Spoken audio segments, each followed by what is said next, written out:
Berkshire does that. Berkshire. Yeah. No, you how much Yeah, maybe you do. Berkshire has over 100 billion in cash, and you say that you always want this company to be a fortress. So how much cash should an ordinary investor have on a percentage basis, do you think? It depends on their personal situation. Uh,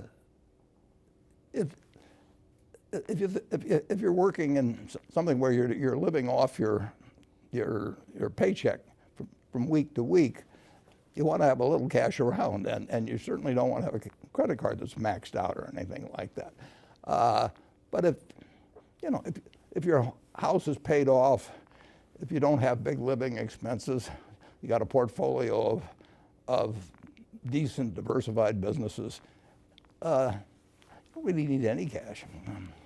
So you can be more cash-free than Berkshire is.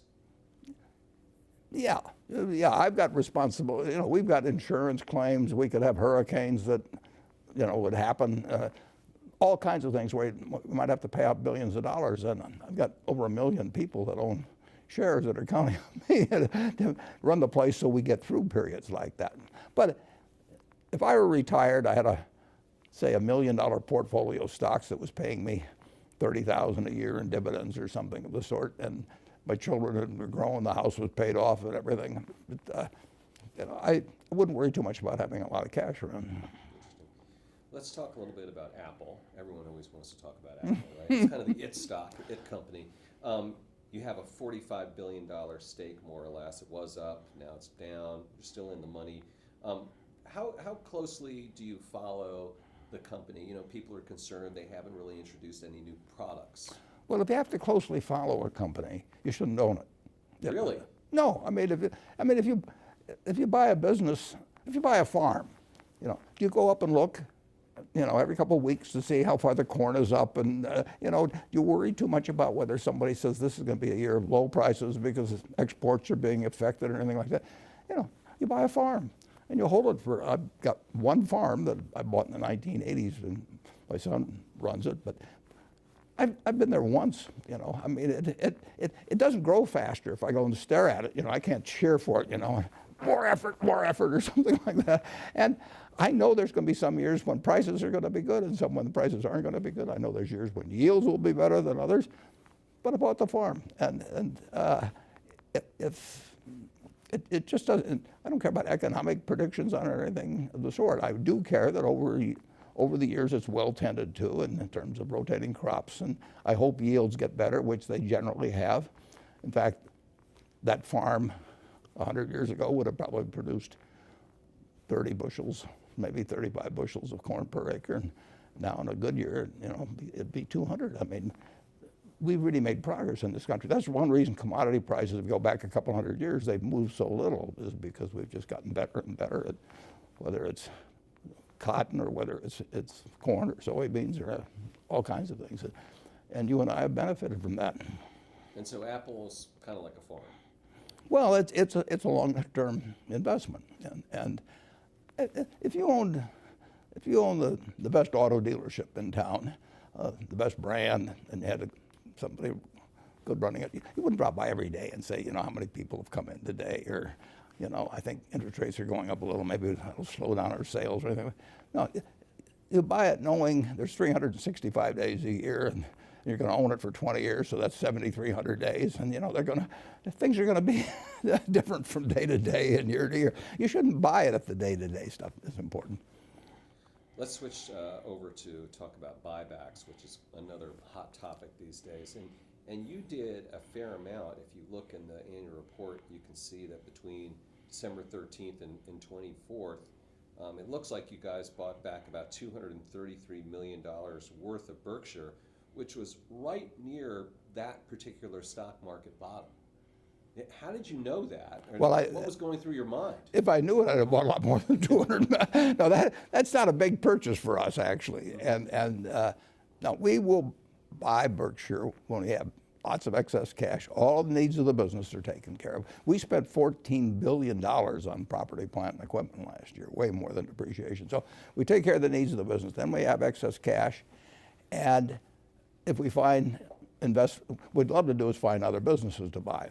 But if I think the stock, and my partner Charlie Munger think the stock is selling below intrinsic business value, we will buy in stock. So it obviously was at that point. Well, we thought so, yeah. But what's really intriguing is when it goes down a lot. I mean, when you're buying dollar bills for 60 or 70 cents, which periodically you get a chance to do in stocks, then assuming you've got the cash, you don't want to ever get so that some surprise could really take you out in some way. But if we've got excess cash, we'll buy it as fast as we can. At that point, it'd be more like a 2009 rather than just Yeah. December. Yeah, exactly. But it's, if you and I own a McDonald's franchise together and it's worth $1 million and you own 50% of it and you come to me and you say, I'll sell out for 400,000, I'll buy you out. If you say 600, in my mind, I'd be wary of that. But yeah, well, you should be. reason. You should be, yeah. But if you want 600,000, I'll just say, come back tomorrow. So just continuing about buybacks, Senator Schumer and Sanders want the government to weigh in to sort of legislate when companies can do buybacks. And then also there was a report recently about executives doing insider trading, it appears, around the times of buybacks. So are buybacks a kind of a problem? Well, you'll have some people that misbehave in respect to any activity. I mean, it really wouldn't have much to do with buybacks. I think buybacks, the degree to which they've been part of nefarious activity, and I've observed them for a lot of years, are very close to zero. But that just may be that there aren't enough opportunities. But that article did not. I didn't follow the conclusion on it. I mean, you're distributing money to shareholders. Essentially, you can do it by dividends, and presumably American business should distribute money to its owners occasionally. And we do it through buybacks, or we've done some, and we don't do it through dividends. But most companies do it through having a dividend policy. And then if they have money beyond the needs of the business, then I think if their stock is underpriced, then it makes nothing but sense. Should the government tell companies when to do it, or at least mandate conditions where they can? Well, they do restrict you a little in terms of if you're some general rule of the SEC, if you're having some kind of, this isn't quite the right word, but manipulative activity or anything like that in the stock. But no, I don't think the government should decide your dividend policy. I don't even think they should direct your capital investments. They can make it enticing to make certain kinds of capital investments, which they do with renewable energy, for example. I mean, the government has interest in fostering certain developments in this country over time, and they do. There used to be a special oil depletion allowance, 50 years ago and so on. That was more politics than it was governmental policy, but certainly renewables are a prime example of that.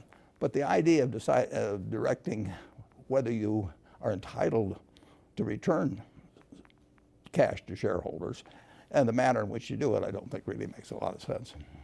The 2020 election is going to be upon us before we know it. And I know that you had some nice things to say about Mike Bloomberg, but it appears he is not going to be running now. Yeah, it's hard to win with just a billionaire vote. Yeah. You have your vote if he wants to start. That's right. But I admire him enormously. I wish he had run. I want to be very clear on that. You have Howard Schultz potentially running. President Trump was a business executive. So 2 questions. Is a business executive the right kind of person to be president? And what characteristics do you look for a president that you would support? Well, I think a business executive can be the right person, but I don't think that because they're a business executive that you give them extra points. And number one, I want a president that wakes up every morning and realizes that the greatest threat to a country which has got all kinds of things going for it are weapons of mass destruction, and that we live in a world where people, organizations, and occasionally countries could have people that would like to wipe out a large percentage of the American people, or maybe other countries as well, and that you now have capabilities, which I always thought until recently I classified as nuclear, chemical, and biological, but I think you have to add cyber now. You know, if you have some evil genius someplace that for crazy reasons, just like happened with anthrax back, who knows what motivates somebody that starts sending anthrax out in letters. And if you have somebody that thinks that it'd be great to send a false alarm to the Soviet, or to the Russians and to the U.S. that the other side was launching or something of the sort, it's a very, very dangerous world. It's a wonderful world, but it has dangers now that started in August of 1945, and when Einstein said, this changes everything in the world except how men think. And so I want a president that has that same filter, that all of these other things are important, but protecting the country and reducing the chance of successful use of weapons of mass destruction against us is the #1 job. And I think most of the presidents, I've talked to a couple of them about it over the years, and I really think that they do realize that they may get lost in the events of every day as they go along. And then beyond that, I want a president that has two objectives with the economy. One is to make sure that this marvelous goose we have keeps laying more golden eggs. And then I want a president that also feels that if GDP is $60,000 per capita in the United States, that nobody should get left behind. We've got a market system that works marvelously in turning out more goods and services, better ones, year after year. Done it all through my life. It does not. It also has we have a system that the people who don't fit the market system in terms of their talents, they may have been perfectly good to land on the beaches of Normandy and all of that sort of thing, but they just don't have that kind of talent, just like I don't have any athletic talent. If I had to live in an athletic universe, you could train me 8 hours a day and I could read diligently at night. I wouldn't do any good. I just get out there and fumble the ball or whatever would happen. So we have to take care of the people that the market system doesn't take care of, while it's spewing out huge riches for the people who do fit well, and that can be done. Would you ever talk to a candidate and say, hey, what do you think about these three things?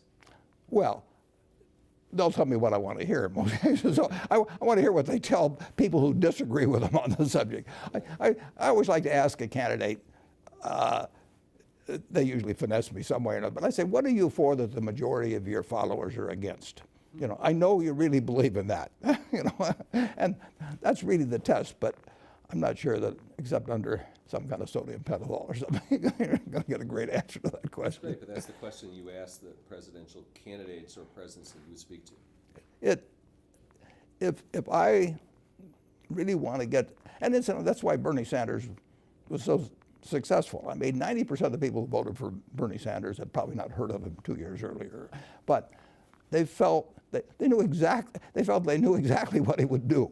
I mean, they felt he was authentic, and if you asked him, what he was for that most people might be against, he would tell you. A few questions about Kraft Heinz. I know you say you learn from your mistakes. Do you think that was a mistake? I'd rather learn from other people's mistakes, actually. Fair enough. Was that a mistake? Well, we'll find out over time, but we did pay too much, in my view, for Kraft. We didn't pay too much for Heinz. So when we started out, it was originally a non-public partnership between us, but we did pay too much, in my view, for Kraft. And there's not much you can do about things if you pay too much. Secondly, there's always been a struggle between the retailer and brands. I mean, if I've got a terribly weak brand and I want to get into Walmart, I'm not going to be able to do it. I mean, I have to offer all kinds of crazy concessions, and I want to be in Walmart if I have some sort of consumer packaged goods. The negotiation is way different if you have something essential versus non-essential. 10 years ago, Costco tried to get rid of Coca-Cola. Costco's got terrific loyalty among customers, and their own Kirkland brand is a $39 billion brand now, and it moves from category to category, and they only started in 1992. So they know brands, but in the end, they put Coca-Cola back in. If it had been Royal Crown Cola, they wouldn't have had to put it back in. So there's always that struggle between the brands. I mean, and there always will be. But the retailers net, it has been moving in their direction, particularly, I think, because of the Amazon revolution. First Walmart, and then Walmart. Right, and then Walmart, yeah. I mean, but it's been accentuated. Yeah. I think we have a new retailing environment now. I mean, it isn't like it goes from night to day, but it moves somewhat. And brands that people have spent billions of dollars developing and sponsoring TV shows or sponsoring radio shows in the old days. I mean, Campbell's Soup was always on there with Jack Benny or something, when I was a kid, and it was big. And it built brands, and people obviously like the product too. But people are more willing to change, and it's harder. It's a somewhat different world than what it is night and day. I mean, you are very unlikely to keep changing brands every day. But it really surprised me that Gillette lost position. I mean, men don't like to experiment much. Women are better experimenting. But when you were a kid, the Gillette cavalcade of sports was your pal and brought you the Rose Bowl and the World Series and all that sort of thing. You just shave with Gillette the rest of your life, and you still do to a great degree. But it's not exactly the same as it was even 5 years ago or so when we bought Kraft.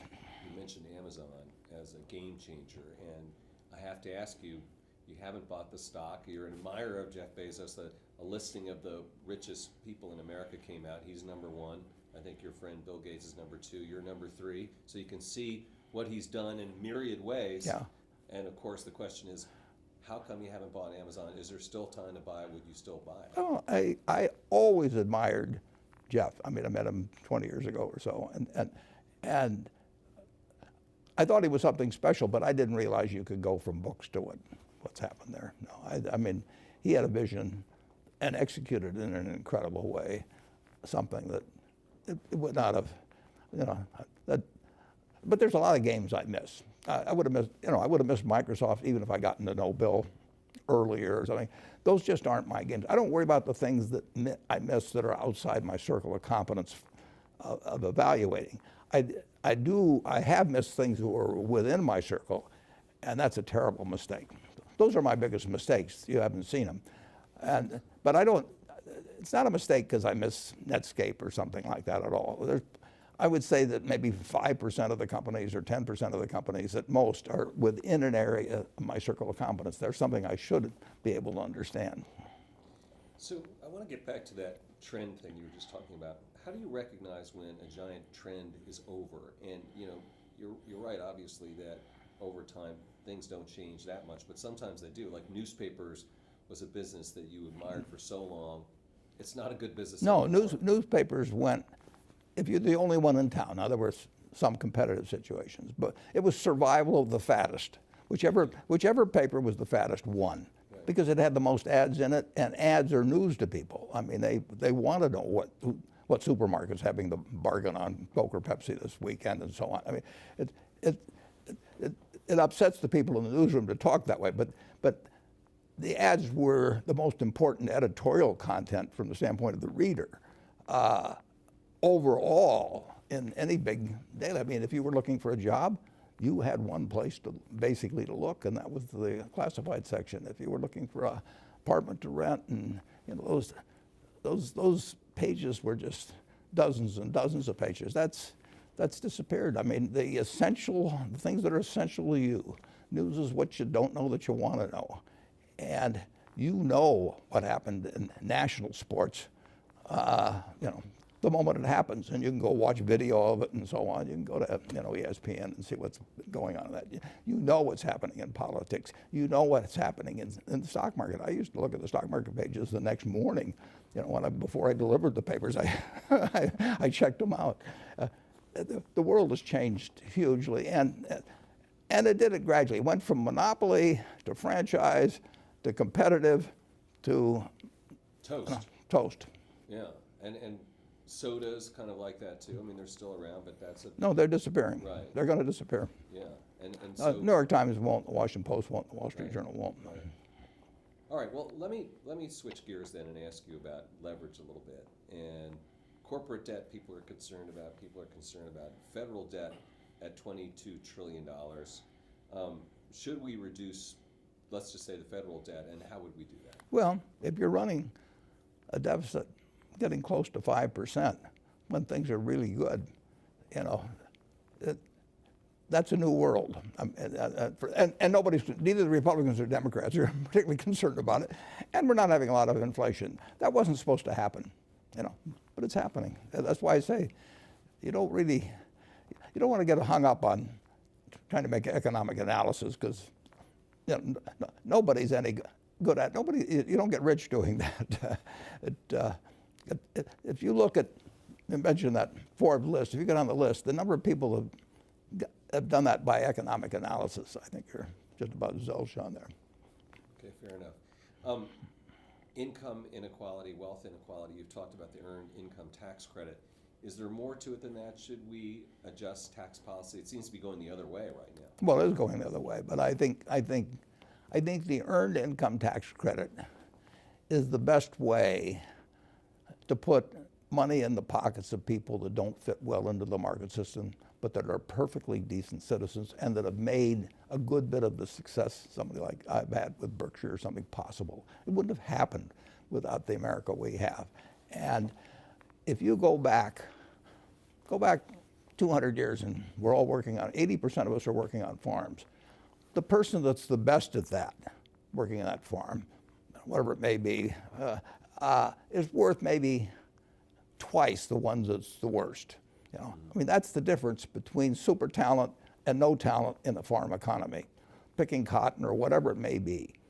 Now, if you're the best middleweight fighter in the world, you know, you may get $20 or $30 million, and if you are just a good citizen, raise nice kids, help in the neighborhood and everything else, but you don't have market-related skills, you'd be good on that farm still.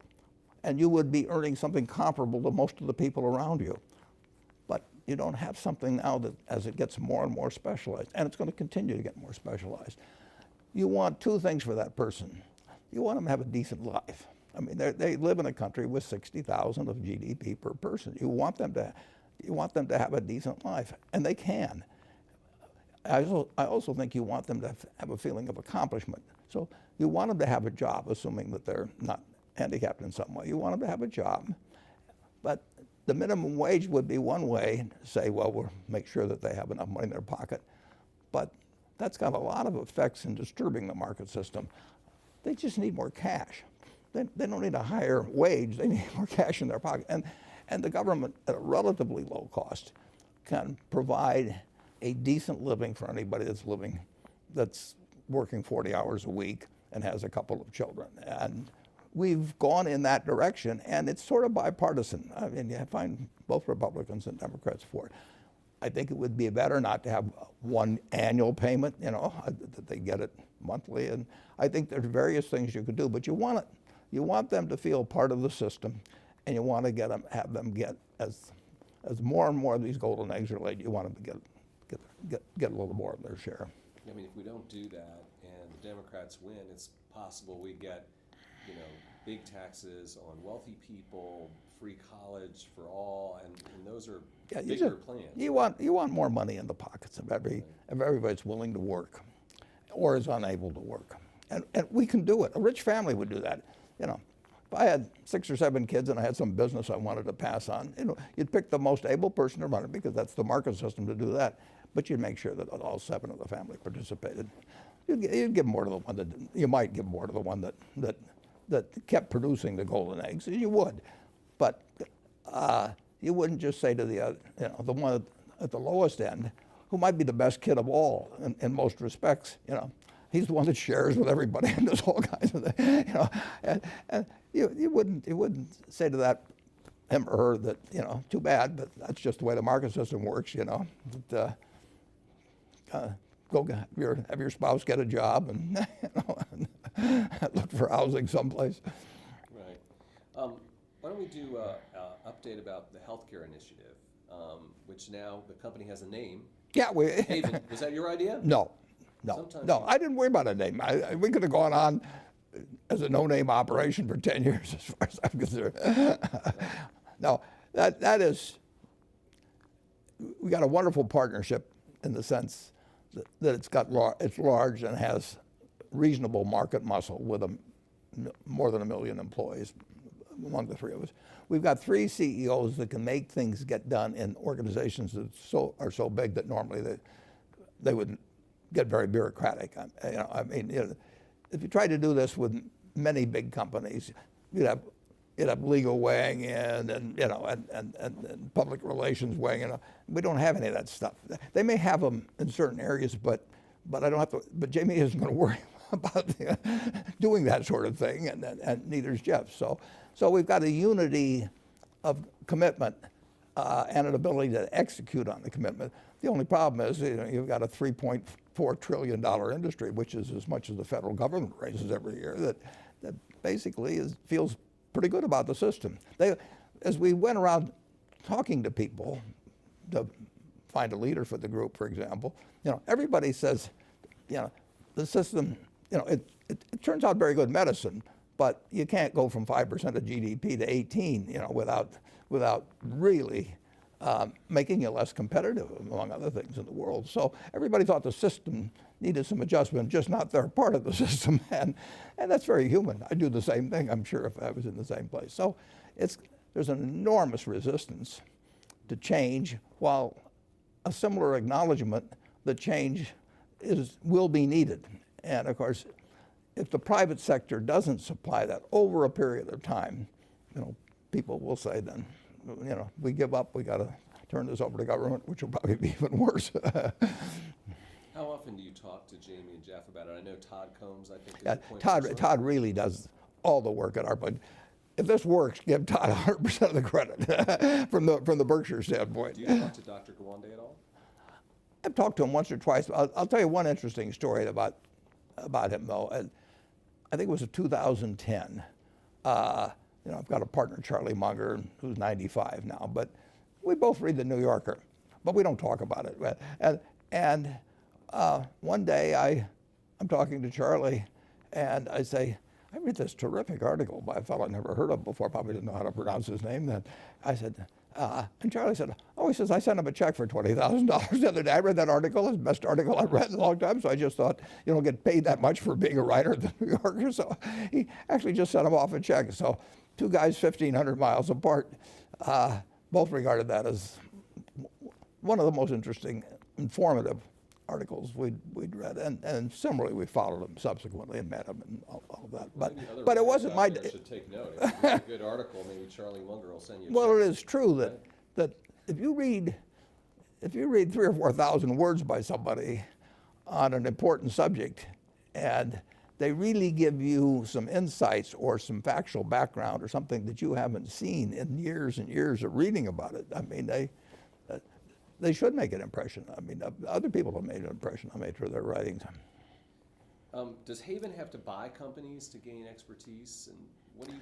No, I don't think. What's the plan? I mean, The plan is to support a very, very, very good thinker on this subject who is a practicing physician and who commands the respect of the medical community to, in effect, figure out some way so that we can deliver even better care and have people feel better about their care too. I mean, they have to perceive that they're receiving better care over time and stop the march upward of cost relative to the country's output. But I mean, if you take 18 cents out of every dollar that of output in the United States and say it's going into health, that leaves 82 cents. And other countries are doing it for 10 or 11 cents when,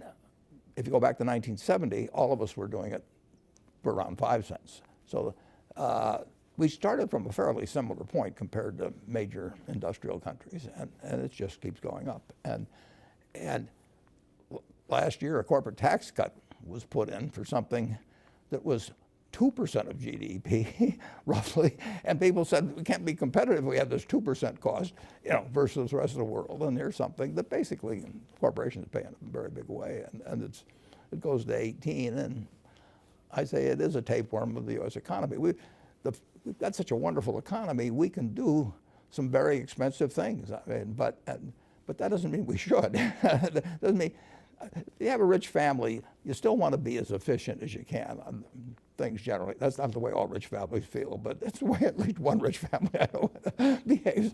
And it just makes sense. We've got this incredible economic machine, but we shouldn't be spending 18% when other countries are doing something pretty comparable in terms of doctors per capita, hospital beds per capita, and all that.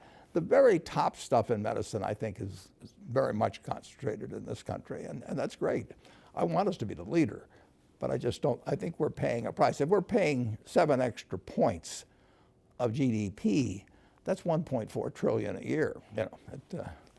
Is the administration focusing on drug prices? Is that sort of a rabbit hole? Is that missing? Well, I don't. I mean, they're trying, and Congress generally. I mean, if you talk to the average congressman, they regard it as a problem, and they see specific instances, of drug prices or something like that. But it's a big problem to change. I mean, the trouble is it intersects in so many ways, and that's why we've got Gawande heading it, and we've got 3 big-sized organizations backing him. We're not trying to do it to make money. I mean, that is not a goal that we end up with some business that we make money off of. And will he be talking to health insurers, for instance? Well, he'll be talking to everybody, but his game plan is not something we're going to try and lay out because it's in his head to some degree. I mean, obviously we selected him by hearing and reading and so on what he's done, but he'll learn as we go. We will conduct certain experiments, or he will, and try out a community where one of us has a lot of employees, maybe, and there's various ways to experiment. Why don't we take a little bit of a break? We'll be right back with Warren Buffett. All right, we're back with Warren Buffett. Warren, a few things from your shareholders letter that I want to ask you about.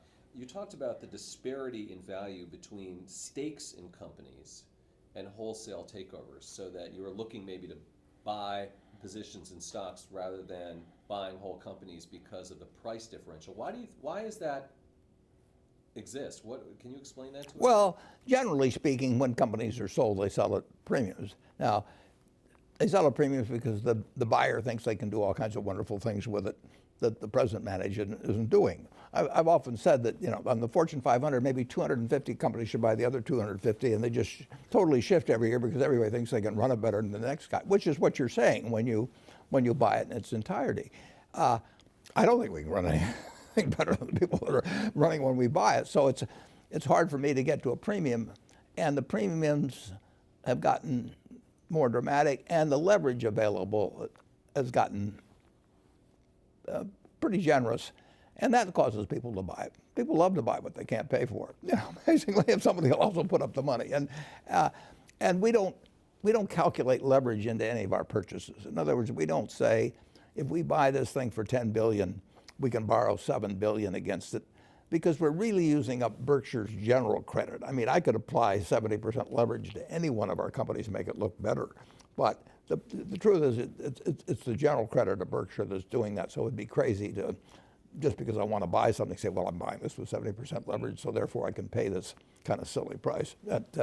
But when the CEO, well, you've got a huge bundle of money that's committed to buying something. They're getting paid a fee, tick, tick, tick, every day to buy it. Now, they do get paid whether they buy it or not, things or not, to some extent, which is kind of an interesting business approach, but they do. But they also, let's just say there's $1 trillion out there to do it. I don't know the figure. But beyond that, they probably $2 trillion of leverage. They probably use 2/3 leverage if they could, on a purchase, something close to that. So you really got like $3 trillion of maybe purchasing power using these assumptions, which I know aren't correct, but they're in the general ballpark.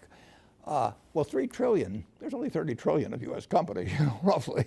And you can take Amazon and Apple and Berkshire, and they aren't for sale. So you got trillions that aren't. So the demand supply is really, really tilted. It And doesn't work in your favor. it works 100% against us because whenever you've got somebody that gets paid for the upside and locks up the money for 10 years, or so, they've got every incentive to keep doing that. 20 years ago, I had a fellow call me whose name you would know, and he said, Warren, I don't know anything about the reinsurance business. And he said, we got this reinsurance company offered to us, and big one. And he said, tell me what I should be looking at.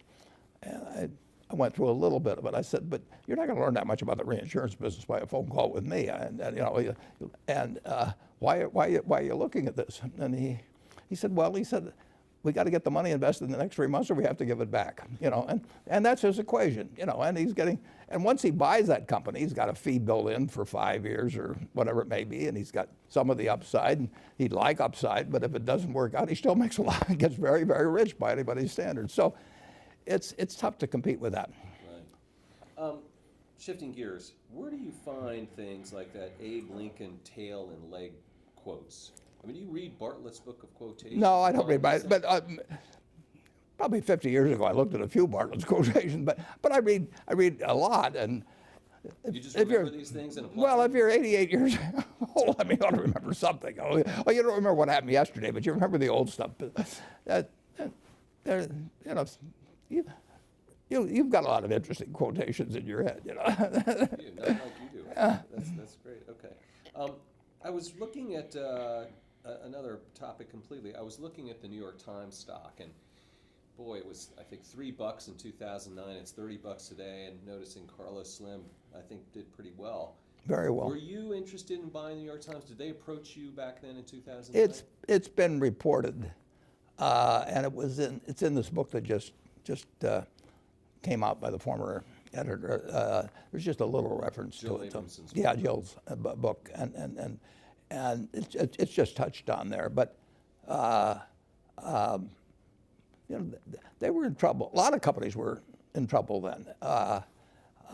Now they've hit on something online. I mean, they were late to the game on the online thing compared to the journal, but they're really moving in online now, and they should be. I mean, they've got the natural franchise for that, and so their economic model's worked out. And I shouldn't go into any more detail on history. Was your phone ringing off the hook around then? Well, it was ringing some, but it was ringing enough. I'll put it that way. And I mean, I ran out of money before it quit ringing.